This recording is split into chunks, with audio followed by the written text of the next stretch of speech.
Exact ఆ పదం మీదకి వెళ్ళింది. ఎగ్జాక్ట్ ఆ పదం మీదకి వెళ్ళింది.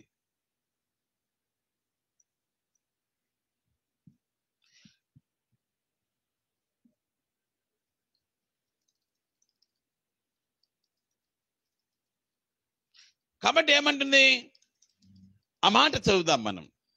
నాకైతే తెలియదు ఎవరితో ప్రభు మాట్లాడుతున్నాడు, ఎవరి కోసం ప్రభు మాట్లాడుతున్నాడు. నా కోసం అయితే మాట్లాడుతున్నాడు. మనం ఎప్పుడైనా సరే ఇది నా కోసం ప్రభు మాట్లాడుతున్నాడు అనిపించినప్పుడు అది మన కోసమే అనిపిస్తుంది. రైట్, ఆ మాటకు వచ్చేద్దాం మనము. మార్కు సువార్త 15వ అధ్యాయము. మార్కు సువార్త 15వ అధ్యాయము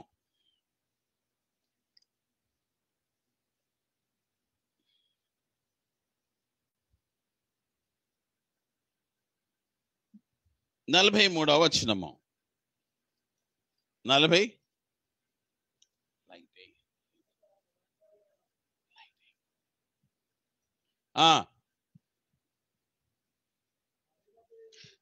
గనుక మైక్లో చదివితే బాగుంటది. గనుక సాయంకాలం అయినప్పుడు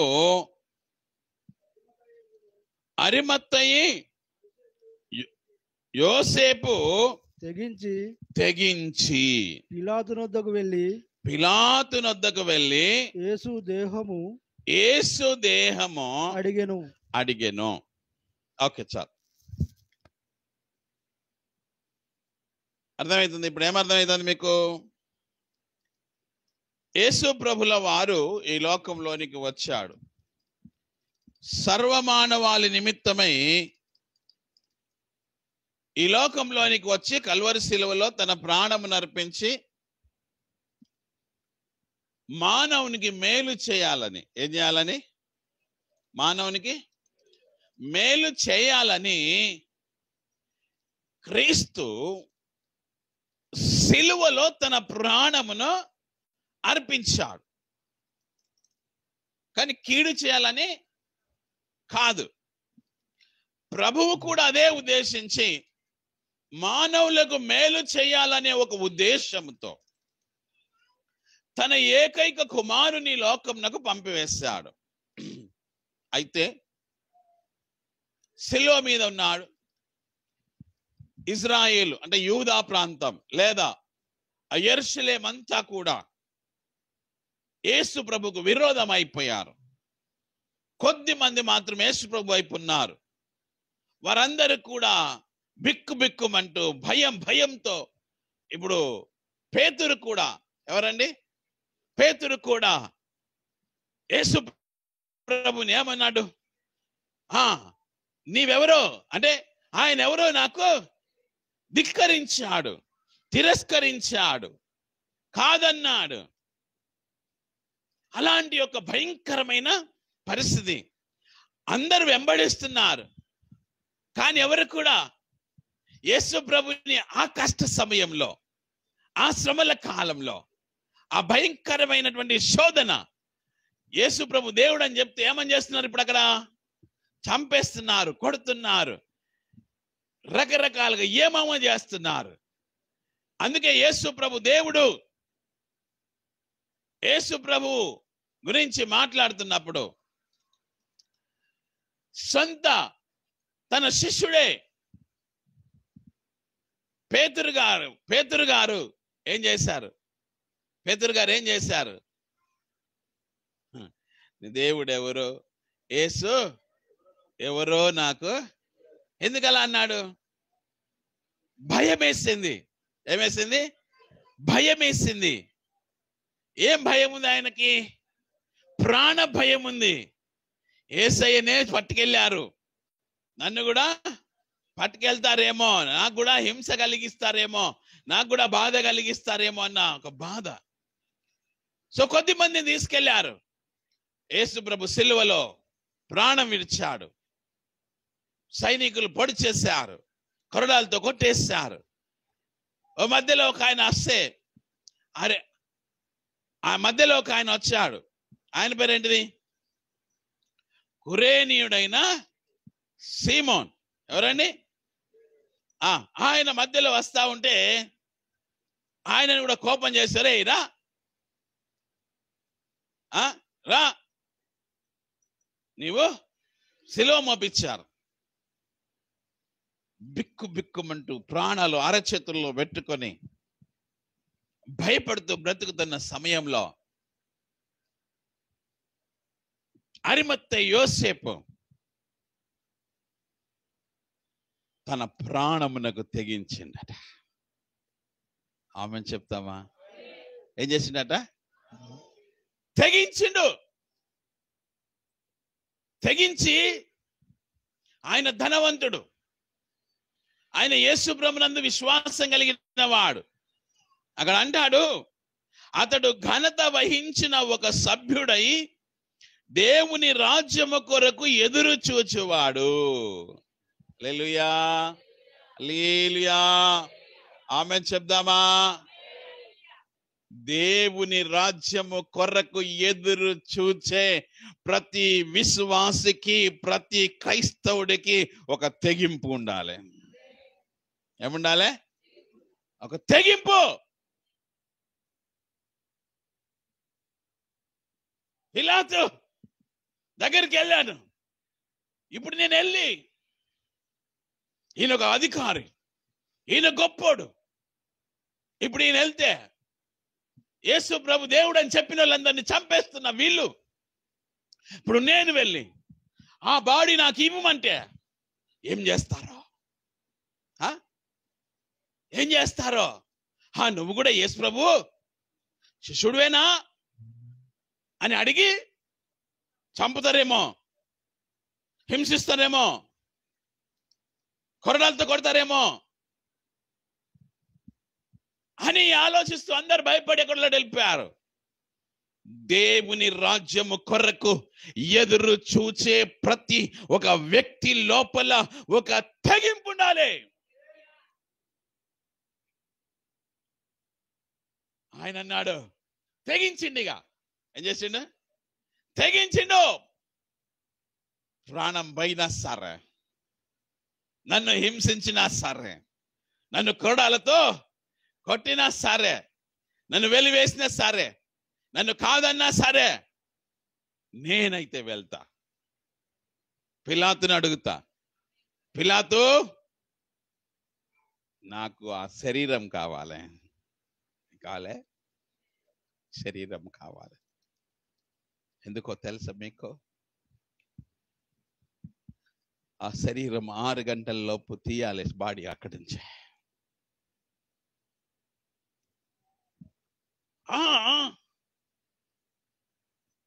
శరీరం నాకు కావాలి,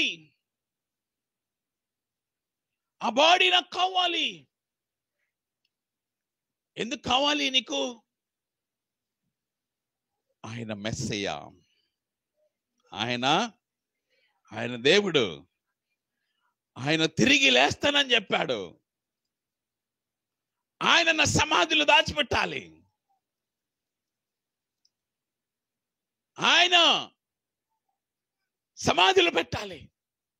ఆయన నా దేవుడు, ఆయన నా రక్షకుడు, ఆయన నా విమోచకుడు, ఆయన నా వైద్యుడు, ఆయన ఆశీర్వాద కారకుడు, ఆయన సంరక్షకుడు, ఆయన ఆశీర్వదించేవాడు, ఆయన నన్ను అభివృద్ధి చేయవాడు, ఆయన నన్ను బ్రతికించేవాడు. ఆయన నాకు కావాలి, ఆయన నాకు కావాలి.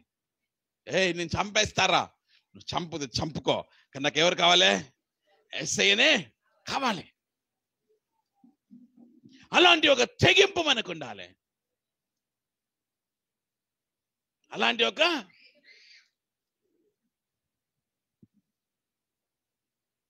మాట చదువుదాం మనం. యెషయా గ్రంథం 53వ అధ్యాయం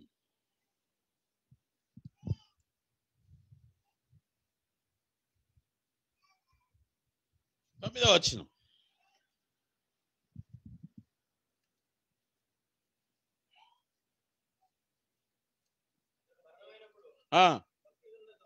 అతడు మరణమైనప్పుడు భక్తిహీనులతో అతని సమాధి నియమించబడెను. ధనవంతుని యొద్ద అతడు ఉంచబడెను. నిశ్చయముగా అతడు అన్యాయమేమీ చేయలేదు. రైట్. ఎక్కడ ఉంచబడ్డాడు అతడు? ధనవంతుని యొద్ద అతడు ఉంచబడెను. మరి ఇప్పుడు ఇక్కడ ఎవరు ధనవంతుడు? అరిమత్తయి యోసేపు. అతని దగ్గరే ఉండాలి. దేవుని వాక్యం ఏనాడు ఎక్కడ నిరర్థకమో కాదు. వాక్యం స్పష్టమైంది. నీకు శాపం వస్తే నా మాట వినని వాని మీదకి శాపం వచ్చును అన్నది బైబిల్లో. వస్తుందా రాదా? నా మాట వినిన వాని మీదకి ఆశీర్వాదం వచ్చును అనేది బైబిల్లో. వస్తుందా రాదా? వస్తుంది. ఆశీర్వాదం మీద మీకు ఎంత విశ్వాసం ఉందో శాపం అనే మాట మీద కూడా అంతే విశ్వాసం ఉండాలి. అమ్మో, ఇప్పుడు నేను బాగు చేస్తే, మంచి చేస్తే, నాకు ప్రార్థన చేస్తే ఆశీర్వాదం వస్తుంది, అలాగే నేను తప్పు చేస్తే నాకు శాపం కూడా వస్తుందన్న ఆ విశ్వాసం కూడా మనకు ఉండాలి. అందుకే ధనవంతుడైన యోసేపు వాక్యము నెరవేరునట్లు, వాక్యము నిరర్థకము కాకుండానట్లు అరిమత్తయి యోసేపు పిలాతు దగ్గరికి వెళ్ళిపోయాడు. పిలాతు దగ్గరికి వెళ్ళిపోయి, పిలాతు నా దేహం నాకు కావాలి. ఏం చేశాడు ఆయన? తెగించిండు. తెగించడం అనే మాటకి ఇంకొక అర్థం ఏంటిదనంటే ధైర్యం. ఏంటి? ధైర్యం. ఆ ధైర్యం ఉండాలి. కానీ ధైర్యం అనే మాట కంటే తెగింపు అనే మాట చాలా బాగుంటుంది. ఇంకా కొంచెం స్ట్రాంగ్ గా ఉంటుంది అన్నట్టుగా. సో ఆయన ఏం చేస్తాడు?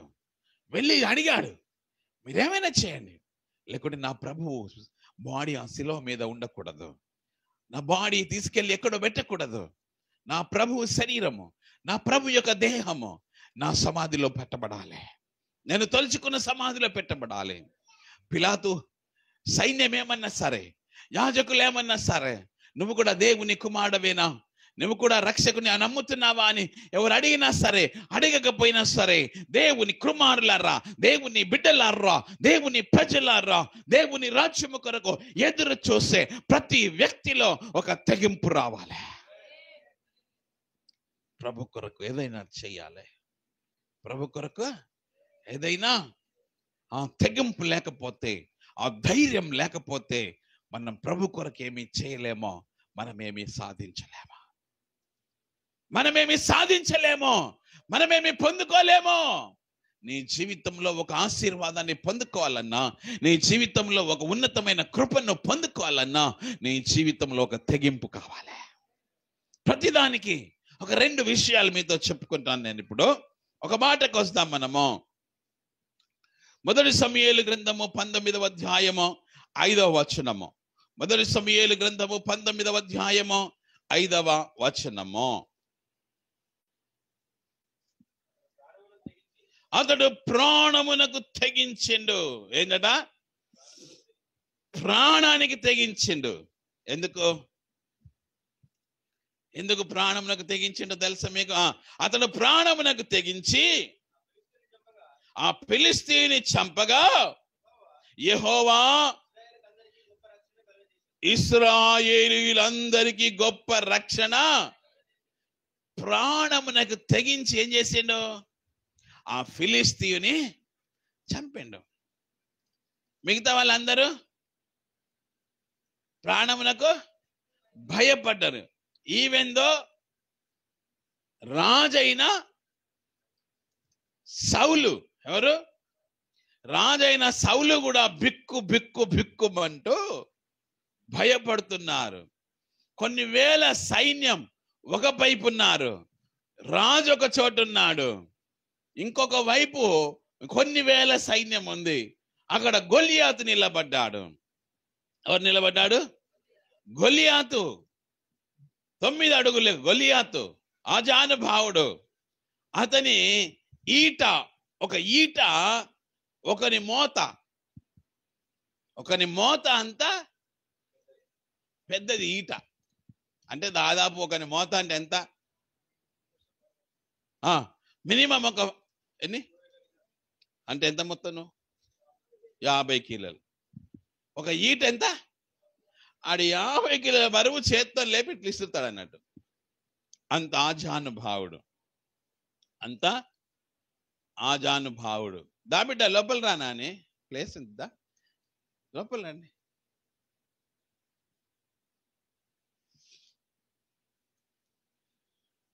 దేవుని బిడ్డలారా, 50 కిలోల ఈటంత బరువు తీసి ఒక చేత్తో విసిరగలిగిన ఆజానుభావుడు.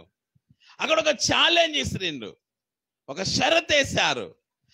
ఏం యుద్ధం వద్దు, మీలో ఎవడైనా ఒకడొచ్చి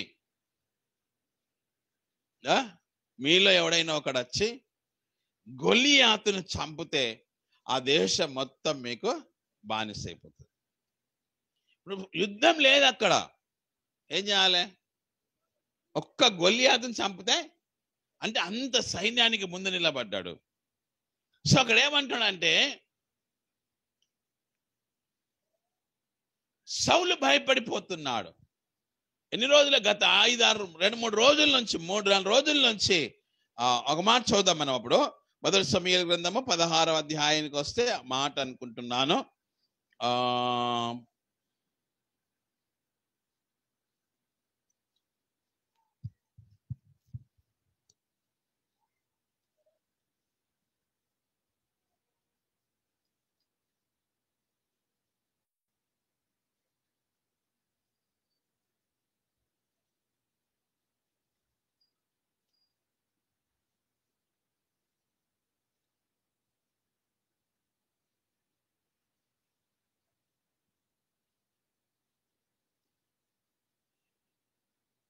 17వ అధ్యాయము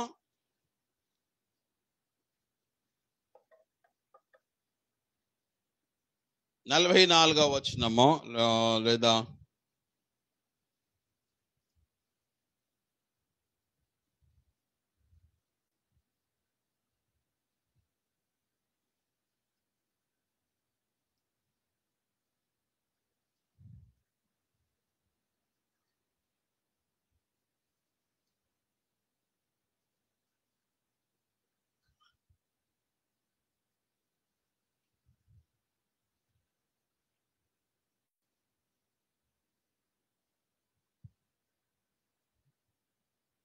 38వ వచనం చదువుదాం. 38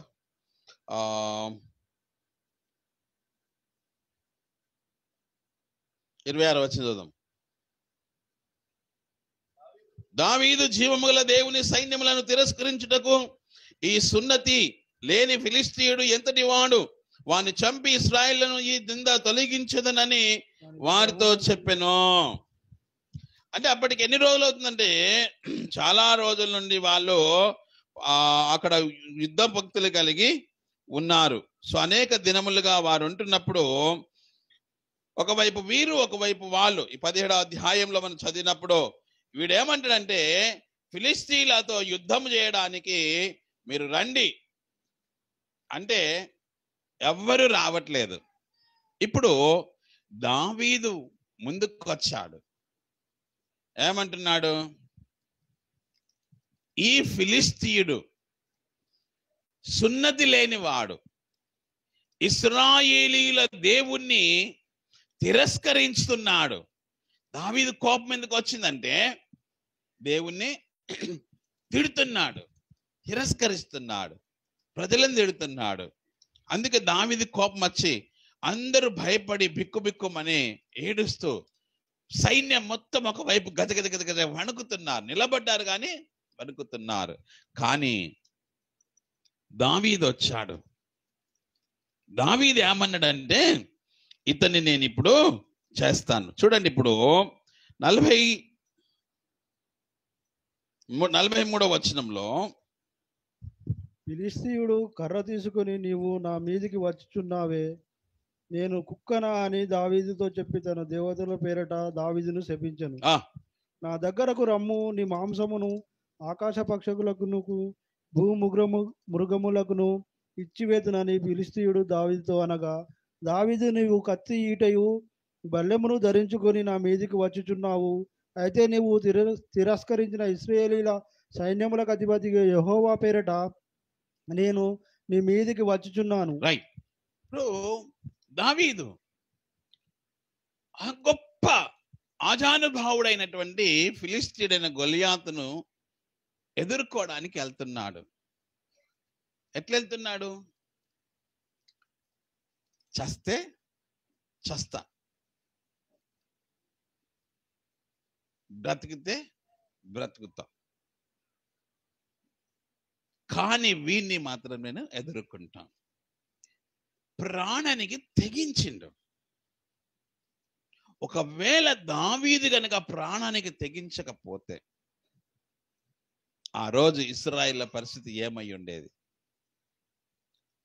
వారందరి యుద్ధంలో ఓడిపోయి ఉండేవారు, చనిపోయి ఉండేవారు. రాజు కూడా భయపడుతున్నాడు. కానీ దావీదు మాత్రమో తన ప్రాణానికి తెగించిండు. హల్లెలూయా.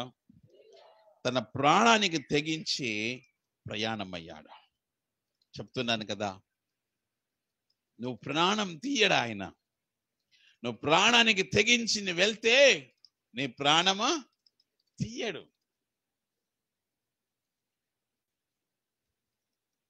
ఆయన ఏం చేశాడంటే వెళ్ళి కర్ర పట్టుకొని వెళ్ళాడంట. వెళ్తే గొలియాతు ఏమంటున్నాడు? 9 ఫీట్ల గొలియాతును చూసి ఏమంటున్నాడు? నేను కుక్కనారా, నువ్వు కర్ర పట్టుకొని వస్తున్నావు? ఈయన ధైర్యం చూడండి, ఈయన తెగింపు చూడండి. ఆ మనిషి చూస్తే 1000 మంది సైన్యం భయపడుతుంది. రాజు అక్కడ గజగజ వనుక్కుంటే ఇంట్లో కూర్చున్నాడు. ఈయనకు ఏం లేదు. ఒక కర్ర తీసుకున్నాడు, ఒడిసెలు తీసుకున్నాడు, బయలుదేరాడు. ఈయన ధైర్యం ఏంటి? దేవుడు. ఈయన ధైర్యం ఏంటిది? అంతే కదా, నా ఆయుధమైన దేవుడే. ఆయన ఏమంటాడు? నా ఆయుధము దేవుడే. ఇక్కడ కర్రతో చస్తాడు. వాని ఈటని 50 కిలోలు, వాని కత్తి ఖడ్గము 50 కిలోలు, వాని డాలు 1 క్వింటలు, వాడు మోసేది 5 క్వింటల బరువు. అంత అజానుభావుడు. ఆయన ముందర వీడు దావీదు ఎట్లా కనబడతాడు కావచ్చు, చిన్నగా. అందుకే అన్నాడు, నేను కుక్కనారా, నువ్వు కర్ర పట్టుకొని వస్తున్నావు అంటే. ఆయన అంటాడు, నువ్వు ఈటి బల్లెంతో వస్తున్నావు, కానీ నీవు తిరస్కరించిన ఆ యెహోవా నామములో నేను వస్తున్నాను. ఎవరితో వస్తా తెలుసా? ఎవరే బాబు? ఈ సైన్యములకు అధిపతి అయిన దేవుని, నీ సైన్యానికి, నా సైన్యానికి, సమస్త సైన్యాలకు అధిపతి అయిన ఆ అధిపతికి ఆయన నామములో నేను వస్తున్నా. కాబట్టి అంటాడు దావీదు, ఇంకో మాట చక్కగా అంటాడు చూడు, ఈ దినమున యెహోవా నిన్ను నా చేతికి అప్పగించును, నేను నిన్ను చంపి నీ తల తెగవేత్తును. ఇశ్రాయేలులో దేవుడున్నాడని లోక నివాసులందరూ తెలుసుకున్నట్లుగా నేను ఈ దినమున ఫిలిష్తీయుల యొక్క కళేబరములను ఆకాశ పక్షులకును భూమృగములకును ఇత్తును. ఆయనను చూస్తేనే ఎక్కడు వాళ్ళు అక్కడ గదగద వణికిపోతా ఉంటే, బిక్కు బిక్కుమని వణికిపోతా ఉంటే ఈయన అంటాడు, రే ఏం పట్టుకున్నాడు చేతిలో? తల నరకడానికి కత్తి కూడా లేదు, కానీ ఏమంటాడు? నీ తల నరుకుతా అంటాడు. కత్తి పట్టుకొని ఎవడైనా కత్తి పట్టుకొని చెప్తాడు, కానీ కత్తి పట్టుకొని చెప్తాడు ఎవడైనా ఏమని? ఏయ్ నీ తల నరికేస్తారా అంటాడు. ఎవడైనా కర్ర పట్టుకొని చెప్తాడా? కర్ర పట్టుకుంటే ఏమంటాడు? నీ తల పగల కొడతా అంటాడు, లేకుండా నిన్ను ఈ పగల కొడతా అంటాడు, కానీ తెగ నరుకుతా అంటాడా? ఎంత తెగింపు అంటే ఆయనకు. దేవుని కొరకు, దేవుని ప్రజల కొరకు, దేవుని రాజ్యము కొరకు ఎదురు చూచే ఒక వ్యక్తిలో, ఒక రక్షణను గూర్చిన ఆశ కలిగిన వ్యక్తిలో, విమోచనను గూర్చిన, నిరీక్షణను గూర్చిన, నిత్య జీవమును గూర్చిన ఒక విశ్వాసం కలిగిన వ్యక్తిలో అలాంటి ఒక తెగింపు తీసేళ్ళాడు. కర్రతో చంపుతాను అంటుండు. ఏం చేశాడు? ఒక్క ఒడిసెల రాయి తీశాడు. ఆయన విశ్వాసం ఒడిసెల రాయి మీద లేదు. ఆయన విశ్వాసం కర్ర మీద లేదు. ఆయన విశ్వాసం దేని మీద లేదు. ఆయన విశ్వాసము ప్రాణములను కాపాడి, సంరక్షించి, ఆశీర్వదించి, బలపరిచి, అభివృద్ధి చేసేటువంటి, కాపాడి రక్షించేటువంటి రక్షకుడైనటువంటి ఆ సైన్యాధిపతి అయిన ఆ దేవుని మీద ఆయన విశ్వాసం. అందుకే ఆయన ఏం చేస్తాడు? వెళ్ళాడు, ఒక రాయి తీసుకొట్టాడు, అంతే. విజయం సాధించాలంటే ఆయుధాలు అవసరం లేదు. బ్రతకాలంటే పెద్ద పనులు, వ్యాపారాలు అవసరం లేదు. విశ్వాసం ఉండాలి, విశ్వాసం ఉండాలి, తెగింపు ఉండాలి. ఏం తెగింపు కావాలి? ఇప్పుడు నేను మళ్ళీ చెప్తా మీకు. ఆయుధాలు లేని వాళ్ళు ఏం తెగించాలి? మళ్ళీ చెప్తా. మనకు ఆయుధాలు లేవు, తెగింపు ఉంది. ఎట్లుంది? విశ్వాసం. ఎట్లుంది? తెగింపు దేని మీద ఇప్పుడు? అంతే కాదా? అది కాదా? విశ్వాసమే కదా. నేను సైన్యములకు అధిపతియగు యెహోవా, ఆయన పేరట నేను వస్తున్నా. అది దాన్ని బట్టి, దేన్ని బట్టి తెగింపు? అంతే, విశ్వాసం. ధైర్యం ఎక్కడిది? విశ్వాసం. ఆయుధం. శక్తి చాలదు బిడ్డ అంటే, నేను సింహాన్ని చీల్చిన నీకేం తెలుసు? ఎలుగుబండిని చీల్చేసినా అయితే పో అని ఏం చేసిండు? ఆయన అస్త్రాలు ఇచ్చిండు, వేసుకొని పో బిడ్డ అన్నాడు. అవన్నీ వేసుకుంటూ పోయినాయి అటు. ఈయనకు ఇవన్నీ ఏం అక్కర్లేదు నాకు. దేవుడు రక్షించాలనుకుంటే, దేవుడు కాపాడాలి అనుకుంటే, దేవుడు నన్ను దీవించాలి అనుకుంటే, దేవుడు నన్ను ఆశీర్వదించాలి అనుకుంటే, దేవుడు నన్ను అభివృద్ధి చేయాలి అనుకుంటే ఏది కావాలి? యుద్ధ ఆయుధాలు కాదు, బల్యం కాదు, గడ్డాలు కాదు, ఏంటి ఖడ్గము కాదు. ఏది? విశ్వాసం. ఎవరి మీద? దేవుని మీద విశ్వాసం. అందుకే యాకోబు అంటాడు, నేను ఒకే ఒక కర్రతో నేను నీ దగ్గరికి వచ్చిన. ఏంటచ్చా? ఒక కర్ర తీసుకొని వచ్చిన యొర్దాను దాటిన. యొర్దాను ఎలా దాటాను? ఒకటే కర్ర నా దగ్గర. ఏం లేదు. ఏముంది? కర్ర. ఆదికాండం 20వ అధ్యాయంలో 10వ వచనంలో అంటాడు, నేను ఒకటే కర్ర తీసుకొని యొర్దాను దాటిన. ఇప్పుడు నేను 2 గుంపులైనా. ఆమేన్ చెప్దామా? మరి 2 గుంపులైనవు కానీ మరి ఏం వ్యాపారం చేశాను? నేనేం వ్యాపారం చేయలే. నాకు మోసమే జరిగింది. ఏం జరిగింది? మోసం జరిగింది. 7 సంవత్సరాలు ఒక భార్య కోసం, 7 సంవత్సరాలు ఒక భార్య కోసం, 6 సంవత్సరాలు నేను ఆ యొక్క సంపద కోసం ఉన్నా.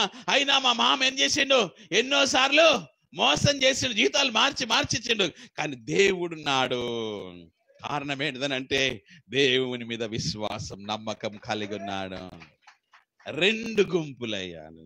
ఆమేన్ చెప్దామా? ఈ పెద్దపల్లి పట్టణానికి ఒక్క సూట్ కేసు, ఒక అట్టపెట్టెలు ఏమున్నాయి తెలుసా? రూపాయలు కాదు, పుస్తకాలు. చదువుకున్న పుస్తకాలు ఉన్నాయి. 3 డ్రెస్సులు ఉన్నాయి నాకు. అది నేను పెద్దపల్లికి వచ్చిన. ఎలా వచ్చాను తెలుసా? ఏం తీసుకొని వచ్చాను తెలుసా? ఆ మాట అంటే అప్పుడు నాకు అనిపిస్తే ఒంటరిగా వచ్చా.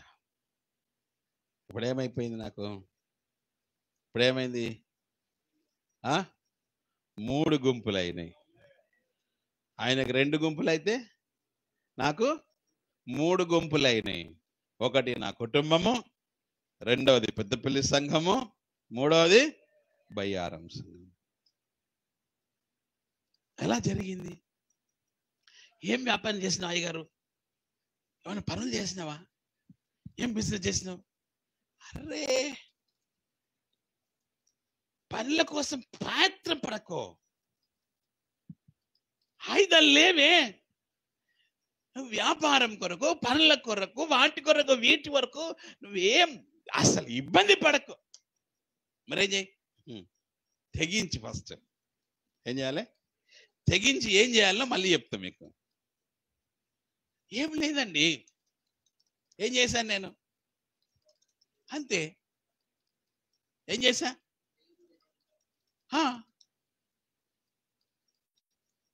విశ్వాసం అంటే అసాధారణమైన విశ్వాసం. సాధారణమైన విశ్వాసము కాదు. తెగించా. పరిచర్య ఎట్లా చేశా? తెగించా. రాత్రనక పగలనక ఉపవాసాలు. ఎన్ని రోజులైనా గతసారి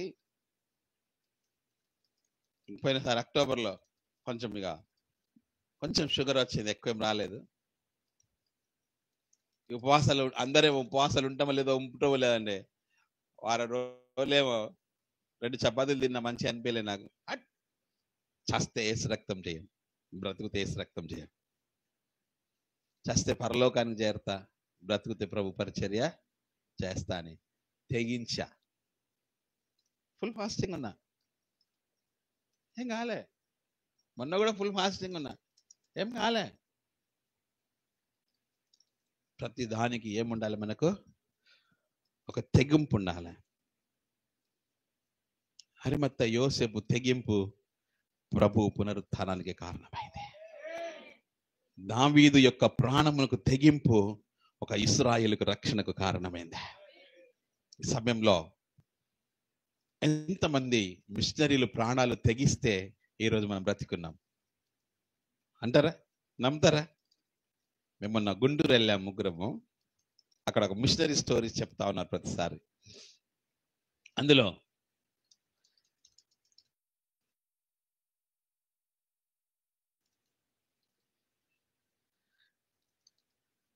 జేమ్స్ చామ్ బ్రౌన్ అని,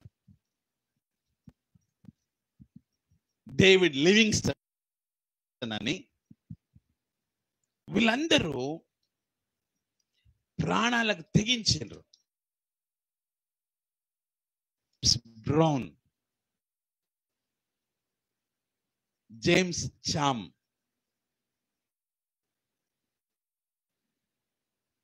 ఒక మిషనరీ. నేను చూశాను, ఫోన్లో చూశాను, విన్నాను కూడా. ఒక ప్రాంతానికి వెళ్ళాడు. వాళ్ళంతా నరమాంస భక్షకులు. ఏంటంట? ఈయన అక్కడికి వెళ్ళి దొంగచాటున వాళ్ళందరూ ఏం చేస్తారు? వెళ్తే చంపుకొని వండుకొని తింటారట. ఆయన ఎందుకు వెళ్ళాడు?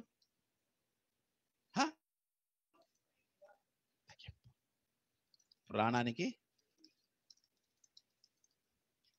ఇడికి వస్తే ఉబ్బరిపోతుంది వాళ్ళకు. ఇడికి దినమంతా ఎండలో పని చేసినప్పుడు పైసా వస్తాయి, ఆడ ఏమవుతాయి? డబ్బులు వస్తాయి కదా. కానీ ఇడికి వస్తే ఉడకపోస్తుంది. బా ఎండ, ఆ చర్చిలో కూర్చుంటే మొత్తం వేడవుతుంది. 2 దినం ఎండలో పని చేస్తే కూలికిపోతారు. బా తెగింపు లేదు విశ్వాసులకు. పోతే వాని ప్రాణం ఏమైతుంది? మందిరంలోనే కదా పోయేది. దేనికి స్తోత్రం. ప్రార్థన చేసుకుంటూ చచ్చిపోతే ఎంత మంచిది? ఆరాధన చేసుకుంటూ చచ్చిపోతే ఎంత మంచిది? అంటే మంచిది కదా, ఈజీగా. ఎందుకంటే అప్పుడే వచ్చి పాపక్షమాపణ చేసుకున్నావు కదా. నువ్వు అప్పుడే పోయినావు అనుకో, ఇంటికి పోకముందు పోయినావు అనుకో, ఖచ్చితంగా నువ్వు వేడిపోతాయిగా. ఎందుకంటే ఖచ్చితంగా రాగానే మనం ఏం చేద్దాం? ఇక్కడికి రాగానే ఒప్పుకుంటాం కదా, ఎస్ఐయా అంటే పాప ఒప్పుకోలు ప్రార్థనకు రాకపోయినా నార్మల్గా మీరు లేట్గా వచ్చినా కూడా ఫస్ట్ రాగానే ప్రభా నన్ను క్షమించిన ఆయన, నేను ఏమైనా తప్పు చేసి క్షమించి ఆరాధిస్తున్నా, ఖచ్చితంగా మనం ఒప్పుకుంటాం కదా. అప్పుడు చచ్చిపోతే ఆ చర్చిలో ఎండ కొడుతుంది, మస్తు ఎండ ఉంటుంది, మళ్ళీ ఏమన్నా అవుతుందేమో. తెగింపు లేని క్రైస్తవ జీవితం ఇది. మేము గుంటూరు వెళ్ళాము, 10,000 మంది. ఆ మీటింగు ఈడికెళ్ళి అప్పన్నపేట కెనాల్ దాకా, అప్పన్నపేట కెనాల్ కాడ స్టేజ్ ఉంటే ఇగో ఇక్కడ దాకా మందిని నీరు తెలుసా. ఎంతమంది వాళ్ళు ప్రయాసపడుతున్నారు, ఎండ వేడి, తెగింపు. ప్రభు కొరకు తెగింపు కావాలి మనకు. ఇంకెంతకాలం ఈ శరీరాలను ప్రేమిస్తారు? ఇంకెంతకాలం ప్రార్థన చేయడానికి? మనిషి మీకు తెగింపు కనుక రాలేదనుకో మీ బ్రతుకులు ఇట్నే ఉంటాయి. ఒకటి, దేవుని కొరకు తెగించాలి, ఏమైనా సరే ప్రభు కొరకు. అరిమత్తయి యోసేపు ఏం చేసిండు? వాళ్ళు కొట్టినా సరే, తిట్టినా సరే, వాళ్ళు ఏమన్నా సరే, ఖచ్చితంగా నేను వెళ్ళి అడుగుతా, తీసుకొస్తా, నా సమాధిలో పెడతా. ఏం కాదు, తెగింపు ఉంటే చాలు. సో ఈ మిషనరీ వెళ్ళి అక్కడికి వెళ్ళి వాళ్ళతో మాట్లాడి చేసి పరిచర్య చేసి కొన్ని గ్రామాలను రక్షించిండట. ఏం చేసిండట? చాలా గ్రామాలు రక్షించిండట. రక్షించిన తర్వాత ఆ ఊరలందరూ కలిసి ఇంకొక తెగల దగ్గరికి వెళ్ళారంట. వాళ్ళందరూ దొరకబట్టి మొత్తం 25 మందిని ఎంత చంపి వంట చేసుకొని తిన్నారట.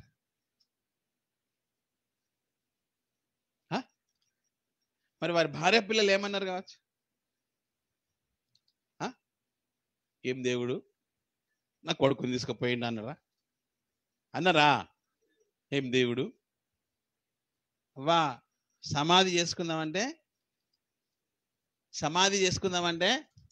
శవం దొరకలే, చివరి చూపు చూద్దామంటే ముఖం కనిపించలే, మొక్కలు కాళ్ళు ఏళ్ళు అన్ని ఏమైనాయి? కుండలు ఉడికినాయి. ఎంత తెగింపు తెలుసా? మన తెగింపుకి వస్తే నీ తెగింపు, 1 గంట బైబిల్ చదవవు నువ్వు, 1 గంట ప్రార్థన చెయ్య. మనం పొద్దున ప్రార్థన నడిచిందా? ఎందుకు? సుఖభోగములు మనకు తెగించాలి. చెప్తాను, అక్కడికి వస్తాను మళ్ళీ. ఇప్పుడు ఇంకొక దైవజనులు ఉన్నారు, డేవిడ్ లివింగ్స్టన్. ఏం పేరండి?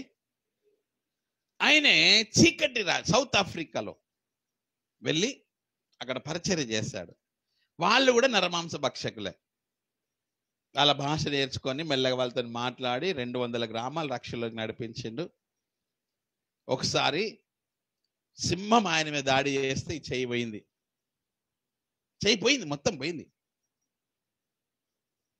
చెయ్యి పోయినాక మెల్లగా ఇక అడవిలో ఉంటాయి వాళ్ళు, మెల్లగా దానికి ఆకువలం కట్టేసి అప్పుడు ఇంగ్లాండ్ నుండి మెడిసిన్ తీసుకెళ్తే చెయ్యి అట్లా ఉండిపోయింది. ఇంకొకసారి దాడి వస్తే ఈ కాలు మొత్తం కండ వీకేసింది సింహం. అన్నీ ఎదుర్కొన్నాడు. ఏంటయ్యా డేవిడ్ లివింగ్స్టన్ గారు, మీకు ఏమైంది? ఎందుకు ఇట్లా చేస్తారు? మీకేమన్నా అయితే ఊరుకుంటారా అంటున్నా. జస్ట్ చిన్న యాక్సిడెంట్ అయితే ఊరుకుంటారా? ఎన్ని ప్రశ్నలు కదా మనకైతే. ఆయనకేం ప్రశ్నలు లేవు. ఆయన సౌత్ ఆఫ్రికాలో ఉన్నాడు, కట్టిక చీకట్లో ఉన్నాడు, 200 గ్రామాలు రక్షించాడు, ప్రాణానికి తెగించి పరిచర్యకి వెళ్ళాడు, ప్రాణం పణంగా పెట్టాడు. చివరికి ఆయన చనిపోయాడు. వాళ్ళు చంపుకొని తింటారని తెలిసి వీళ్ళకు, వాళ్ళు చంపుకొని ఆయన ఏం చేశారు, ఆడ మనం యేసుప్రభు దేవుడు అంటే వాళ్ళు కొడతారు, అందుకే మనం ఇప్పుడు ఏమనద్దు. పేతురు తెగించలేదు, పేతురు తెగించలేదు, కానీ అరిమత్త యోసేపు తెగించాడా. ప్రభు పునరుత్థానమునకు సమాధిలో వాక్యం నెరవేర్పులో ధనవంతుని యొద్ద తన సమాధి చేయబడిన మాట నెరవేర్పులో అరిమత్త యోసేపు పాత్ర వహించాడా. పేతురేం చేశాడు, అమ్మో ఇప్పుడు యేసుప్రభు దేవుడు అంటే నన్ను వాళ్ళు చంపేస్తారేమో యేసయ్య లాగానే అని, యేసుప్రభు ఎవరో నాకు తెలియదు, ఆయన ఎవరో నాకు తెలియదు. ఆ తర్వాత ఆయనకు ఆ తెగింపు వచ్చింది. ఆయన చివరి సమయంలో వీళ్ళు చంపుతారన్న భయానికి పారిపోతా ఉన్నాడంట. పారిపోతా ఉంటే యేసుప్రభు కనబడి, పేతురు నేను నీకోసము సిలువ వేయబడ్డాను కదా నాన్న అంటే, అవును కదా ప్రభు అన్ని. మరి రిటర్న్ వచ్చి ఏం చేసినట్టు అంటే, ఇదిగో నన్ను సిలువ వేయండి కానీ తలకిందులుగా వేయండి, ఆయన కాళ్ళ దగ్గర నా తలకాయ ఉండాలి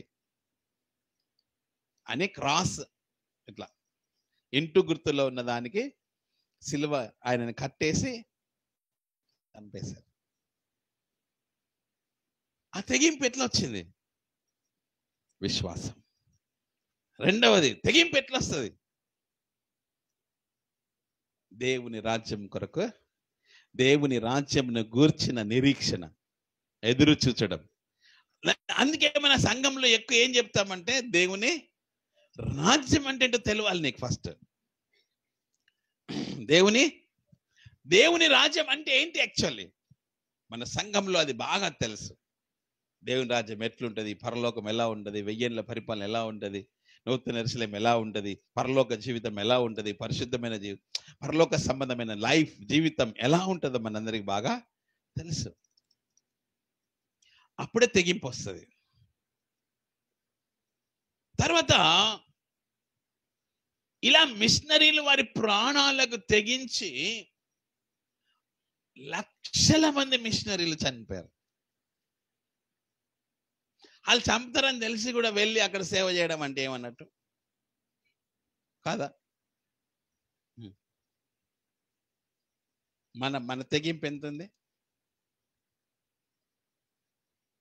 ప్రభు కొరకు మనం ఎంతవరకు తెగిస్తున్నాం? ఏమన్నా కానీ ఈరోజు రాత్రి ప్రార్థన చేద్దాం. అమ్మా అయ్యగారు, నేను నైట్ అంతా ప్రార్థన చేస్తే నాకు తలనొప్పి వస్తుంది, నిద్ర రాదు, మళ్ళీ తలనొప్పి వస్తుంది. రైట్, ఏమొస్తుంది? వస్తే రాని, నీ తెగింపేది? తెగింపేది నీ అలవాట్లను మార్చుకోవడానికి నీ తెగింపేది అంటూ మరొక విషయానికి వస్తాం. అంటే దావీదు తెగించడు, తన ప్రాణమునకు తెగించి గొలియాతును చంపడం వల్ల ఇశ్రాయేలీయులు రక్షించబడ్డారా?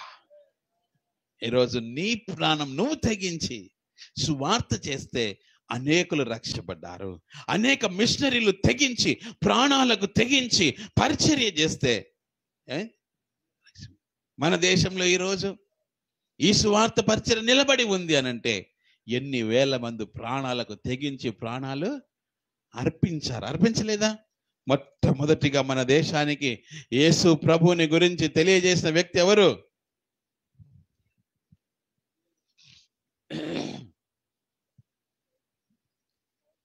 మన భారతదేశానికి మొట్టమొదటిగా యేసు ప్రభు గురించి తెలియజేసింది ఎవరు? తోమా. ఎవరండి?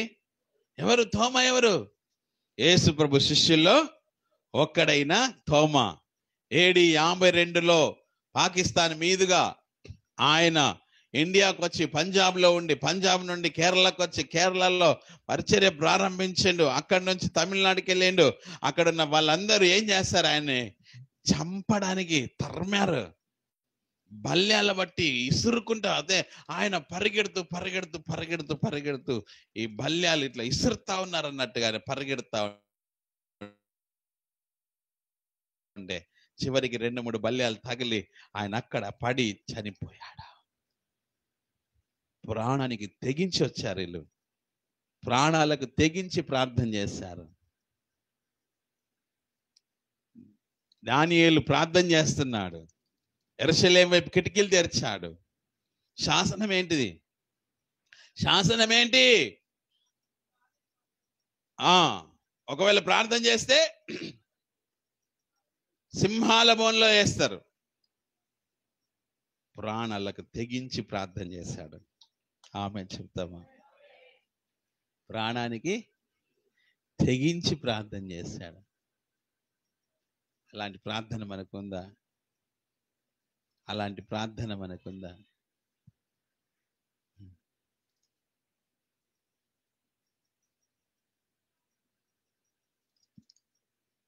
షద్రక్ మేషక్ అబేద్నెగో, రేయ్ నువ్వు దండం పెట్టాలిరా,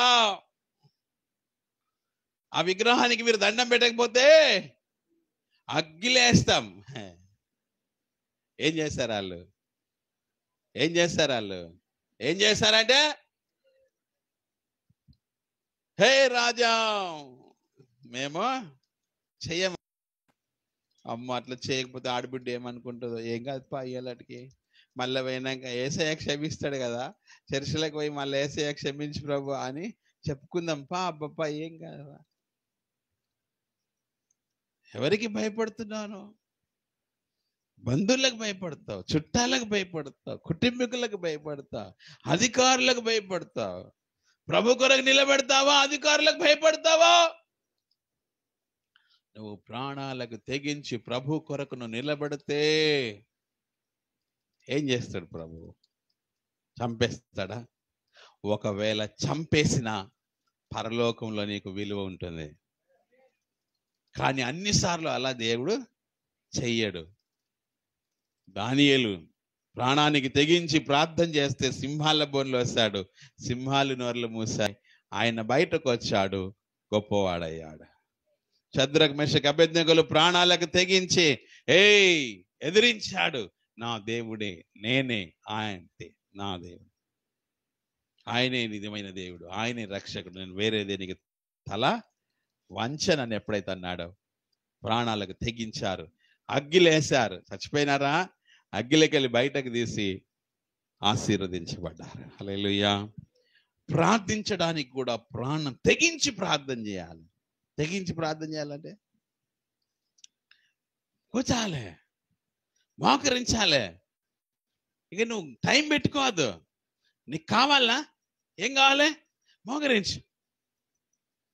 ఎన్ని గంటలన్నా కానీ తెగించేసాయి. ప్రార్థన చేసి చేసి చేసి దావీదు అన్నట్టుగా నా యొక్క ఏమైందంట? కన్నీటితో నా పరుపు తేలియాడుచున్నది. తెగించి ప్రార్థన చేస్తాడు. దేని బిడ్డలారా, అలాంటి ఒక ప్రార్థన, అలాంటి ఒక జీవితం. అందుకే మనం గమనిస్తే ఆదికాండం 18వ అధ్యాయం 31వ వచనంలో, ఆదికాండం 18వ అధ్యాయం 31వ వచనంలో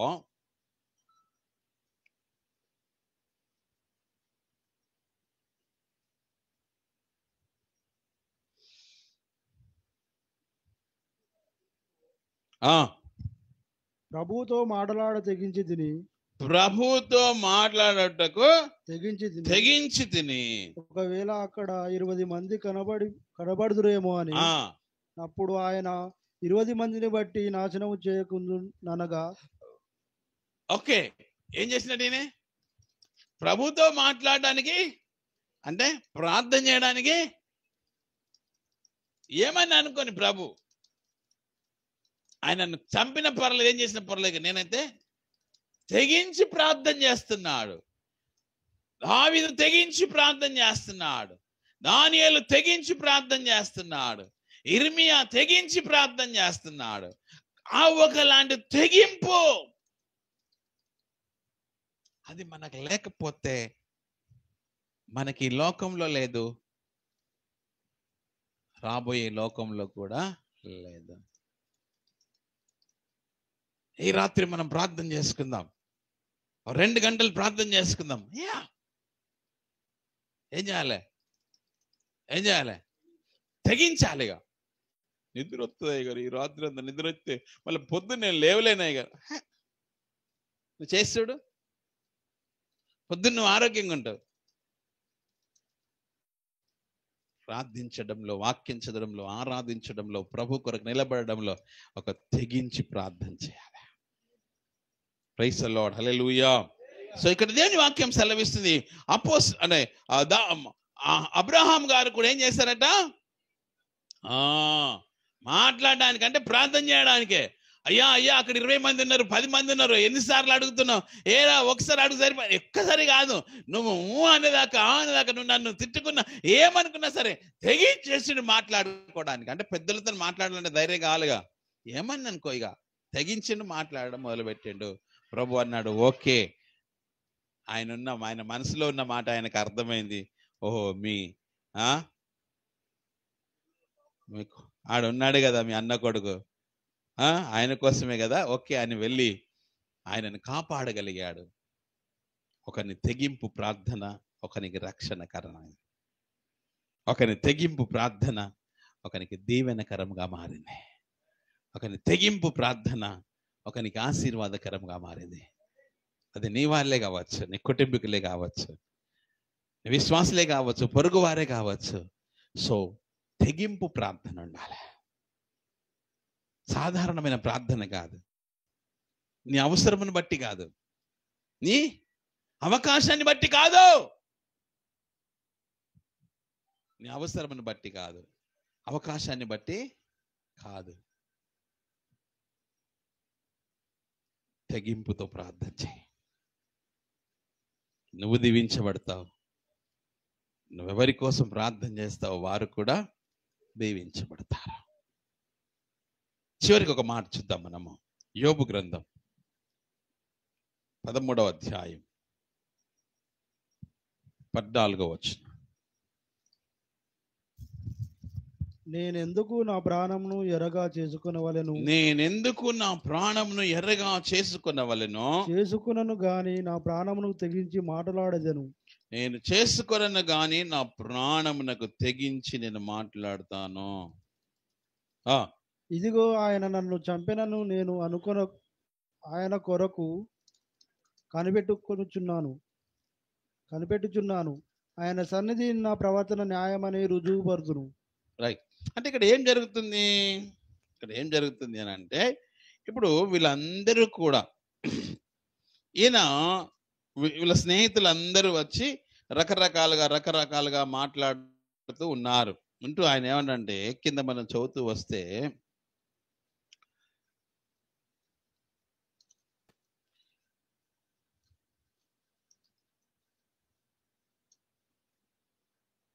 నేను మాట్లాడదును, నా జోలికి రాక మౌనులయ్యుండుడి, నా మీదికి వచ్చినది ఏదో అదే వచ్చును గాక. అంటే వీళ్ళందరూ నింద వేస్తున్నారు, వీళ్ళందరూ రకరకాలుగా మాట్లాడుతున్నారంటే ఇక వీళ్ళ మాటలు వినలేక తహించలేక ఏం చేసిండిగా, తెగించండిగా మాట్లాడడానికి. ఇప్పటిదాకా మౌనంగా ఉన్నాడు ఏం చేసిండు, తెగించి ఏం మాట్లాడుతున్నాడే, ఇదిగో నా ప్రాణమును నేను ఎర్రగా చేసుకొనను గాని ప్రాణమునకు తెగించి మాట్లాడదను. ఏం తెగించి మాట్లాడుతున్నాడు ఇప్పుడు? ఇదిగో, మీరేమనుకుంటున్నారా? తప్పు చేసినావు, పాపం చేసినావు అంటున్నారు కదా. నేను నా ప్రాణం నెరగా వేసుకొనను కానీ ఇప్పుడు ప్రాణం తెగించి మీతో మాట్లాడుతున్నాను. ఇప్పుడు ఆయన నన్ను శ్రమలో ఎంత ధైర్యంగా మాట్లాడుతున్నాడంటే, అంటే శ్రమలో కూడా మనకేముండాలి? ఒక తెగింపు ఉండాలి. శ్రమలో ఏముండాలి? చంపినను ఆయన నన్ను, చెప్పండి, చంపినను సరే ఆయన కొరకే. అదో తెగింపండి. శ్రమలో కూడా ఏముండాలి? ప్రార్థనలో తెగింపు ఉండాలి, ప్రభు కొరకు తెగింపు ఉండాలి, దేవుని వాక్యం కొరకు తెగింపు ఉండాలి, పరిచర్య కొరకు తెగింపు ఉండాలి. ఇక్కడ అంటాడు మన శ్రమలల్లా. ఏమండి, ఇప్పుడు ప్రజలందరూ రకరకాలుగా అంటా ఉంటారు కదా మనల్ని, అనరా? ఏమన్నా అంటున్నారా లేదా? అంటున్నారా లేదా? అంటున్నారు కదా. ఈయనను కూడా ఏమంటున్నారు? అందరూ ముగ్గురు స్నేహితులు వచ్చారు కదా, ఏం మాట్లాడుతున్నారు? ఆయనను రకరకాలుగా మాట్లాడుతున్నారు. నువ్వేదో పాపం చేసినావు, కొడుకులు ఏదో పాపం చేసినారు, మీద తప్పు చేసినారు, అందుకే నీ బతుకు ఇట్లా అయిపోయింది, నువ్వు మాట లేదు, నువ్వు దేవునికి విరోధంగా ఉన్నావు, అందుకే నీ జీవితం ఇట్లా అయిపోయింది, ఇదిగో నీ జీవితం అలా మారిపోయింది, ఇలా రకరకాలుగా మాట్లాడుతున్నాడు. అయినా ఇప్పుడు కష్టంలో ఉన్న దగ్గరికి పోయి నువ్వు భయపడక బిడ్డ, ప్రార్థన చేద్దామని చెప్పేసి మాట్లాడాల్సింది వెళ్ళి, నువ్వు తప్పు చేసినావు, అందుకే నీకు ఇట్లా అయింది, దేవుడు నీతిమంతునికి శిక్ష వేయడు, నీకు వేసిండంటే నువ్వేదో తప్పు చేసినావు. ఇప్పుడున్న వాళ్ళు ఎట్లా మాట్లాడతారు? ఆడేదో తప్పు చేసిండు అందుకే వాళ్ళకి అట్లా అయింది, అదేమో తప్పు చేసింది కావచ్చు అందుకే దానికి అట్లా అయింది. ఎట్లా మాట్లాడతారు ఇప్పుడున్న వాళ్ళు అందరూ? సమాజం ఎలాంటిది? అలాంటిదే కదా. రకరకాలుగా మాట్లాడుతూ ఉంటే యోబు అంటాడు, రేయ్ ప్రాణానికి తెగించి మీరు ఇంకెక్కువ మాట్లాడద్దు, ఇంకెక్కువ మీరేంద్రా మాట్లాడేది? ఆయన నన్ను చంపినను సరే, ఆయనే నా దేవుడు, ఆయనే నా రక్షకుడు, ఆయనే నా విమోచకుడు, ఆయనే. ఆ తెగింపు రావాలి. ఎవరేం చేయరు.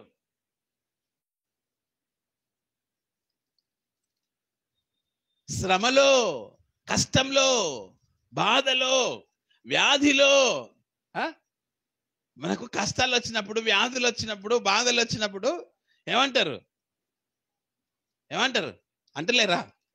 అంటున్నారా లేదా? అంటున్నారు. నా చెల్లె చెప్తాంది, రాహుల్కి ఇట్లా అయినా వాళ్ళ చుట్టాలందరూ వచ్చి, ఏంది మీకెందుకు ఇట్లా అవుతుంది అంతా, ఎందుకు మీ దేవుడు మంచి ఎత్తలే అంటారా? మనకి ఎట్లా జవాబు చెప్పాలి? మనం ఎట్లా చెప్పాలి? తెగించి జవాబు చెప్పాలి. ఏమని? రేయ్ ఆయన చచ్చినా సరే, నా కొడుకు చచ్చినా సరేరా, నా యేసయ్యనే దేవుడు.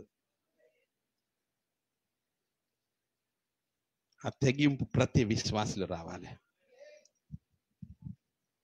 రక్షణ కొరకు తెగింపు రావాలి, ప్రభు కొరకు ఒక తెగింపు రావాలి, రక్షించడానికి ఇతరుల కొరకు, రక్షణ కొరకు ఒక తెగింపు రావాలి, సువార్త కొరకు ఒక తెగింపు రావాలి. నేను కొంతమందిని చూస్తూ ఉంటా. ఆఫ్ కోర్స్ నేను కొంచెం పిరికొన్నే, నిజమే కొంచెం పిరికొన్నే. కానీ కొన్నిసార్లు నేను చూస్తూ ఉంటే కొంతమంది ధైర్యానికి నేను ఆశ్చర్యపోతూ ఉంటా.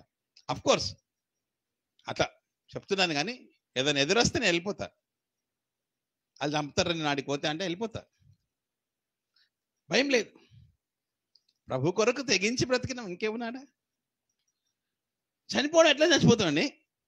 ఉగ్రవాదులు కాల్చి చంపారు, ఏం చేశారు? ఇక వాళ్ళ కుటుంబం లేదా? బతుకురారా? అట్నే రేపు నేను పోయేటప్పుడు ఎవడని చంపినా బాధలేదు, నా పిల్లలు, నా భార్య, నా సంఘం ఉంటుంది. ఎటుపోతే భయపడేది లేదుగా. అయ్యో ఈరోజు ఎవడని చంపితేనే బాధపడాలా, మరి పోతే యాక్సిడెంట్ చచ్చిపోతే వాళ్ళేం చేస్తారు? మరణానికి ఎప్పుడు మనం భయపడకూడదు, కానీ ప్రాణానికి ఎప్పుడు మనం భయపడకూడదు, కానీ ప్రాణం తెగించి ప్రభు కొరకు బ్రతకాలి. ప్రాణముకు తెగించి ప్రభు కొరకు బ్రతకడం నేర్చుకోవాలి. ఆమేన్ చెప్దామా? ఈ లోకం మనది కాదు, ఈ లోకం మనది కాదు, మన తోటి ఏదు రాదు, ఇది అంతా వట్టి మాట, ఇది వట్టిలో మాయల మాట. ఏంటిది? ఈ లోకం మనదా? ఇది మనది కాదు, ఇది వట్టి మాయా, ఇది వట్టి మాయా. ఈరోజు కనబడ్డది రేపు కనబడ్డది, ఈరోజు ఉన్నది రేపు ఉండదు. ఈరోజు నేను బాగా ప్రేమించిన వాళ్ళు రేపు కొద్ది రోజులకి నీకు కనబడరుగా, నీకు శత్రువులు అయిపోతారు, లేదా లేకుండానే పోతారు. ఈ లోకం బట్టి మాయా, నిజమైనది ఏది అని అంటే ప్రభువే. అరిమత్త యోసేపు అంత ధైర్యం ఎట్లొచ్చిందంటే ఆయన దేవుని రాజ్యం కొరకు కనిపెట్టుచున్న వ్యక్తి. మీరందరు దేనికోసం కనిపెడుతున్నారా? నిజం చెప్తున్నారా? ఇంకేమన్నా ఇండ్లు, బిల్డింగ్లు, చైన్లు, వెండి బంగారాల కోసం కనిపెడుతుండ్రా? చెప్పండి ఒకసారి. ఏం సార్ ఏమన్నా కావాలన్నా భూమి మీద? దేనికోసం నీకు కనిపెడుతున్నావు అంటున్నా? అంతేనా? ఏం కృష్ణ సార్ దేనికోసం? సత్యం చెప్పి ఇప్పుడు అబద్ధం చెప్పక దేవుని కోసమేనా? అన్ని కరెక్ట్ ఉన్నాయా మరి? పని చేసుకుంటున్నావా? సరి చేసుకుంటావా? మరి ఇప్పుడు అత్తే ఎట్లా? ఇటేనిగా అటు పోలేదా? కదరా బాబు, ఇప్పుడు అత్తే ఎట్లా? ఇంకా సరి చేసుకుంటా అని ఇంకా సంవత్సరాలు గడిపితే ఈలో పైన అత్తే ఇటేనిగా అటు పోలేదా?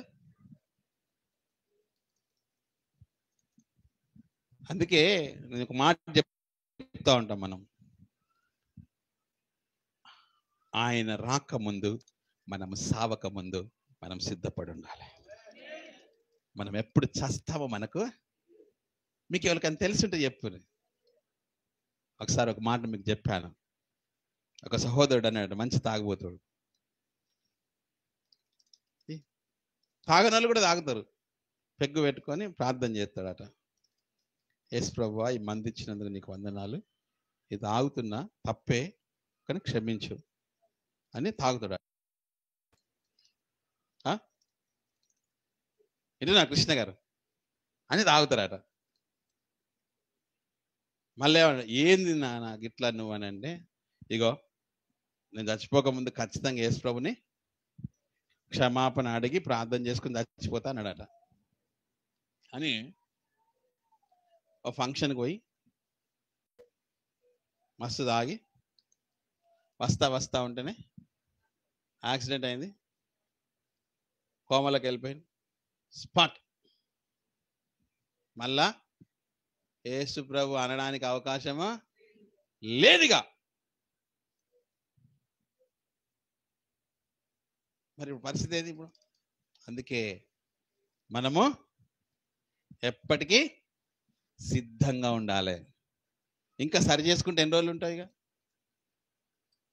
అందరికి చెప్తున్నాయి, నాకు ఏమనుకోక, అందరూ అంతే. ఇప్పుడు ఈ అక్కాయిలు అందరూ ఏం సిద్ధంగా ఉన్నారు? ఏంది వీళ్ళందరూ సరి చేసుకుంటారులే మళ్ళా.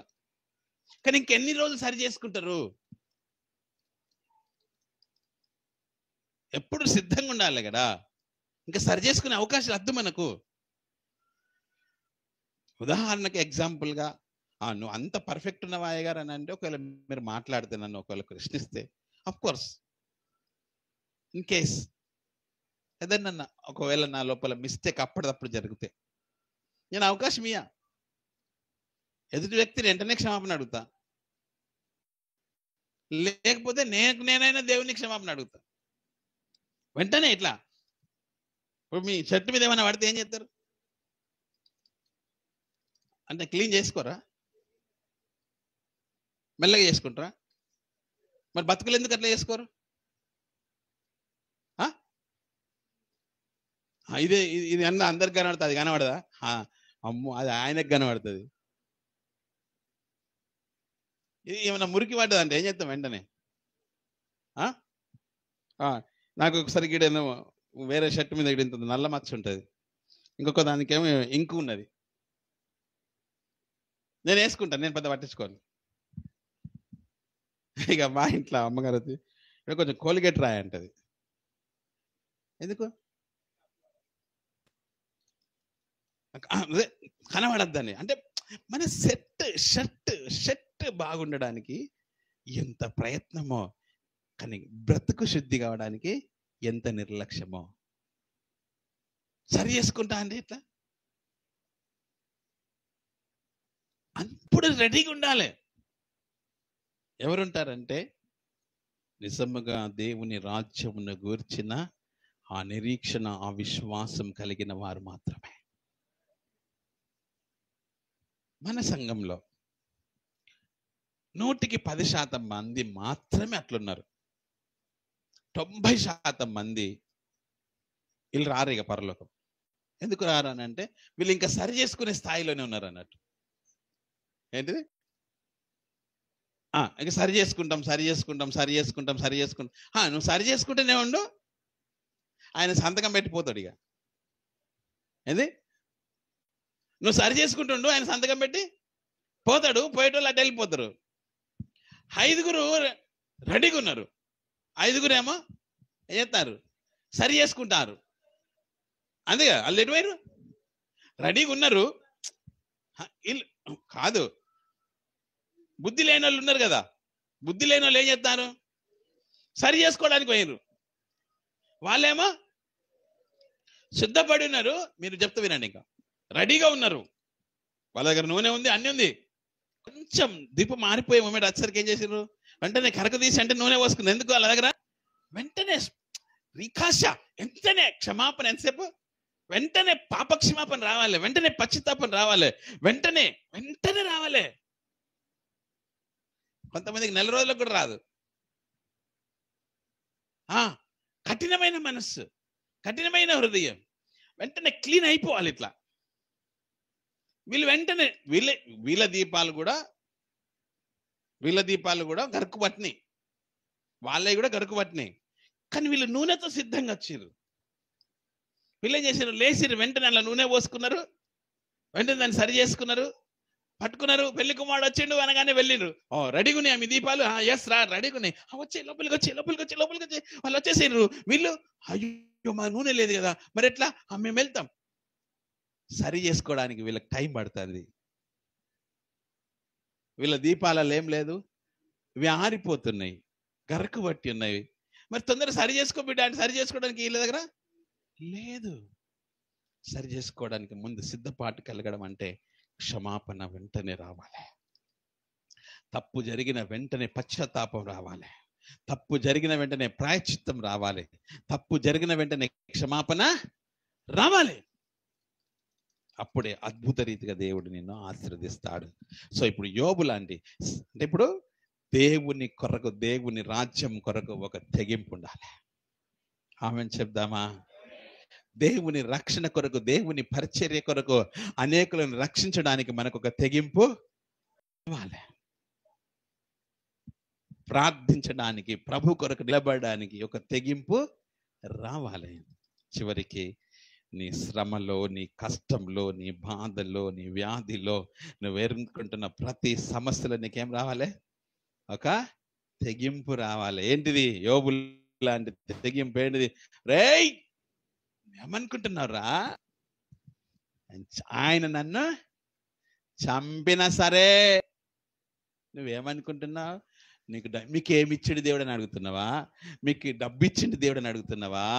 మీకు ఆరోగ్యం ఇచ్చిన దేవుడు అని అడుగుతున్నావా? మీ దేవుడు మీకు ఏమి ఇచ్చిండని అడుగుతున్నావా? మీ దేవుడు నీకు ఏం సహాయం చేసిన అడుగుతున్నావా? మీ దేవుడు నీకు ఇల్లు ఇచ్చిండని అడుగుతున్నావా? మీ దేవుడు నీకు ఏం సహాయం చేసిండని అడుగుతున్నావా? మీ దేవుడు నిన్ను కొడుకు బాగు చేయాలని అడుగుతున్నావా? నీ దేవుడు నీకు ఏమైనా ఆర్థికంగా డబ్బులు ఇచ్చిండని అడుగుతున్నావా? నీ పిల్లల్ని ఏమైనా బాగు చేసి అడుగుతున్నావా? రేయ్, ఇది కాదురా. ఆయన మమ్ములందరినీ కలిపి చంపినా సరే, చెప్పండి, మా ప్రవర్తన న్యాయమని ఆయన ఎదుట మేము రుజుపరుస్తాము. ఆయనే దేవుడు, ఆయనే రక్షకుడు, ఆయనే ప్రభు అని మేము రుజువు చేస్తాం. అలాంటి శ్రమలో కూడా ఒక తెగింపు రావాలి. ప్రార్థన చేసుకుందాం. అబ్బాయి, ఈరోజు మనం ఏమైనా కానీ మన పరిస్థితులు కొంచెం బాగులేవు, కూర్చుందాం, ఇద్దరం తెల్లంగా కూర్చుందాం. ఇలా చేతులు పట్టుకొని కూర్చుందాం. 3 గంటలు 4 గంటలు ప్రార్థన చేద్దాం. తెగించి ఎలా కూర్చుందాం. చెయ్యి, తెగించి ప్రార్థన చెయ్యి. నీ బ్రతుకు మారదా? నీ జీవితం మారదా? నీ కుటుంబం మారదా? తెగించి రోజులు నెలలు ప్రార్థన చేస్తాం. మీకు తెలుసా? చేయలేదా? నేను తెగించా. ఏమన్నా కానీ భయపడేలేదు. షుగర్ డౌన్ అవుతుందా, బీపీ డౌన్ అవుతుందా, రోగం వస్తుందా, రాని రక్తం చేయం. పంజాబ్లో మాకంటే జూనియర్ ఒక ఆయన బైబిల్ కాలేజీలో ఉండే ఆయన ఉపవాస ప్రార్థన పెట్టుకుని 3 రోజులు పైన స్లాబ్ కోసం చర్చి కట్టిండు. స్లాబ్ వేయడానికి డబ్బులు లేవు. ఉపవాసం ఉండి ప్రార్థన చేస్తాడు. 3వ రోజు మోకాళ్ళ ఉండి చచ్చిపోయాడు. ధన్యుడు. మీ దేవుడు రక్షించలేదు ఎందుకు అని భార్య అని అన్నదా? ఆమె సేవ చేస్తుంది. ఇప్పుడు ఏ స్లాబ్ కోసం ఆయన ప్రార్థన చేసిండో ఆ స్లాబ్ వేసింది. ఫోటో పెట్టింది మా గ్రూప్లో. ఆమె నిలబడి స్లాబ్ వేయించింది, ఆమె కట్టింది, ఆమె సేవ చేస్తుంది, ఆమె తెగించింది. మీకు ఆ తెగింపు ఉందా? ప్రభు కొరకు మీకు తెగింపు ఉందా? ప్రభు కొరకు మీకు ఆ తెగింపు ఉందా? ఉందా అంటే సప్పుడు ఏరే, ఉందా లేదా చెప్పండి. అబ్బో ఇంత చిన్నగా అంటే లేదన్నట్టు అర్థం. ఉన్నోళ్ళు ఎట్లా చెప్తారు? ధైర్యంగా చెప్తారు. రేపు ఏం సంభవించినాను ప్రభుకు నిలబడగలుగుతావా? దేవుని రాజ్యం కొరకు నీకు తెగింపు ఉందా? అప్పుడు ఏరేంటి, ఉందా లేదా?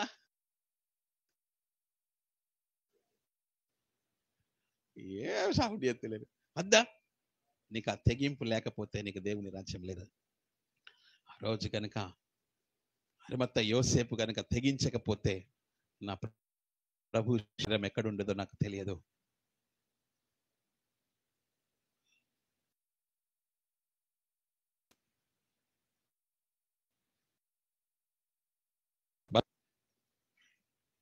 మన దేశానికి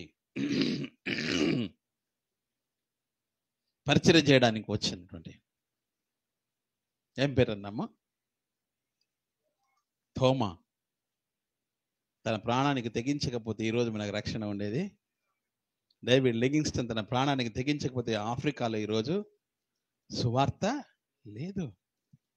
విలియం కేరీ ఒకవేళ ప్రాణానికి తెగించకపోతే ఈరోజు తన చేతుల్లో బైబిల్.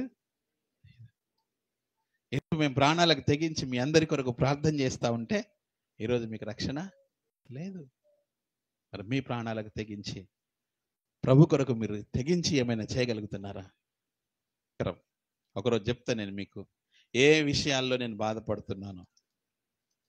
చాలా బాధకరం. ప్రభువే చూసుకుంటాడు అవన్నీ. కానీ సంతోషిస్తలేను మిమ్మల్ని. ఏ కొద్ది మందిని బట్టి సంతోషిస్తున్నా కానీ చెప్పినా కదా, ఒక 10% మందిని బట్టి సంతోషిస్తున్నా. అందులో కూడా పరిపూర్ణత కనిపించట్లేదు. కానీ మన తెగింపు మన కుటుంబానికి ఆశీర్వాదం తీసుకొస్తుంది. మన కుటుంబం మన తెగింపు మన దేశానికి రక్షణ తీసుకొస్తుంది. మన తెగింపు మన యొక్క పరలోకాన్ని ఇస్తుంది. నీ తెగింపే దేవుని రాజ్యం కొరకు నువ్వేముండాలి? తెగింపు ఉండాలి. వేసు ప్రభు దేవుని నమ్ముకున్నావా అంటే ఏం చెప్పాలి? తెగించాలి చెప్పడానికి. చంపుతారా అని తెలిసి కూడా తెగించి చెప్పాలి. కొడతారా అని తెలిసి కూడా తెగించి చెప్పాలి. మీకు తెలుసా దయామయుడు సినిమా చూసారా మీరు?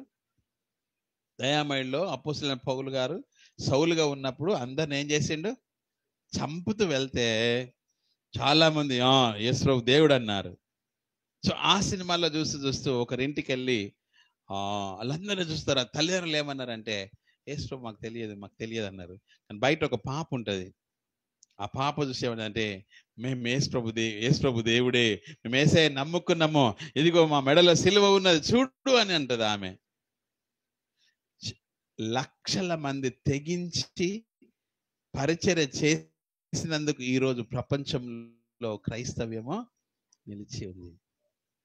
చంపుతారని తెలిసి కూడా వెళ్ళి పరిచరిస్తుండ్రయ్యా. ఈ తెగింపు ఎట్లొచ్చింది వాళ్ళకి? చెప్పండి.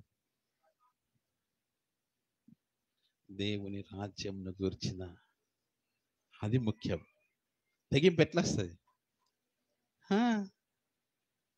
ఇప్పుడు ఏటవతల బంగారం ఉన్నదని నీకు తెలిసింది. ఏమున్నది? ఏటవతల అంటే తెలుసా? ఏటంటే ఏంటి? వాగు అవతల బంగారం ఉన్నది అని నీకు తెలిసింది. వాగు వస్తుంది. కానీ నువ్వు ఇప్పుడు పోవాలి ఆడికి. పోతే వస్తేనేమో అందరం బతుకుతాము. పోతే ఒక్కొని పోతా అనుకొని ఏం చెప్తాను? దాంట్లో దునికి దాటడానికి ఈత కొట్టి పోవడానికి ప్రయత్నం అట్లా. సో ఇప్పుడు మనకేం తెలవాలి? ప్రాణాలకు తెగించి బంగారం సంపాదించుకుంటారు, ప్రాణాలకు తెగించి పనులు చేస్తారు, ప్రాణాలకు తెగించి చేయరా పనులు చేయరా? చేస్తారు. అట్లా ప్రాణాల మీద వచ్చినాయి లేవా? పనులు చేసేటప్పుడు లేవా? ఎంతమంది పనులు చేసేటప్పుడు చనిపోలే? ప్రాణాలకు తెగించి పైకి వెళ్ళి ఆడికెళ్ళి పడితే నేను బాంబేలో ఉన్నప్పుడు పనిచేసేటప్పుడు 15 అంతస్తుల మీదకి వెళ్ళి అక్కడ గోవా కట్టుడు అన్నట్టు, ఇట్లా గోవా కడతాం అన్నట్టు. ఆడికెళ్ళి కింద పడితే ఒక బొక్క కూడా దొరకదు, 15 అంతస్తుల మీద. కానీ ఏం చేస్తారు? ప్రాణాలు తెగిస్తాం. దేనికోసం? ఎంత కూలి? ఎంత? 600కు. ఆ ప్రాణం పెట్టిన యేసయ్య కోసం నువ్వు తెగించవా? తెగించవా? వద్దా? తెగింపు గల విశ్వాసం ఉండాలి, తెగింపు గల ప్రార్థన ఉండాలి, తెగింపు కలిగిన జీవితం ఉండాలి, శ్రమలలో నీకు తెగింపు ఉండాలి. అప్పుడే నీ జీవితం దీవెనకరంగా ఆశీర్వాదకరంగా ఉంటుంది. ప్రభు కొరకు మనం తెగిస్తే తప్ప మనం ఈ లోకంలో బ్రతకలేం, మనం ఈ లోకంలో జీవించలేం. దావీదు తెగించి, ప్రాణాలకు తెగించి యుద్ధం చేసి ఇశ్రాయేలుని కాపాడగలిగాడు. నువ్వు తెగించి ప్రార్థన చేయి, నీ కుటుంబాన్ని కాపాడుకో. తెగించి ప్రభు మాటలు చెప్పు, ఆ కుటుంబాన్ని కాపాడుకో. నీ జీవితంలో శ్రమలో, కష్టంలో, బాధలో ప్రజలు వచ్చి నిన్ను ఎదిరిస్తా ఉన్నారేమో. నువ్వు శ్రమల్లో, కష్టాల్లో, బాధల్లో ఉన్నప్పుడు ప్రజలు వచ్చి నిన్ను ఎదురాడుతున్నారేమో, ఎదిరిస్తున్నారేమో. అయినా నువ్వేం చేయి? తెగించి వాళ్ళకి జవాబు చెప్పు. నా ప్రభువు నన్ను చంపిన, మమ్మల్ని అందరినీ చంపిన. Praise the lord. హల్లెలూయా. ప్రార్థన చేసుకుందాం. తలలు వంచండి, కళ్ళు మూసుకోండి.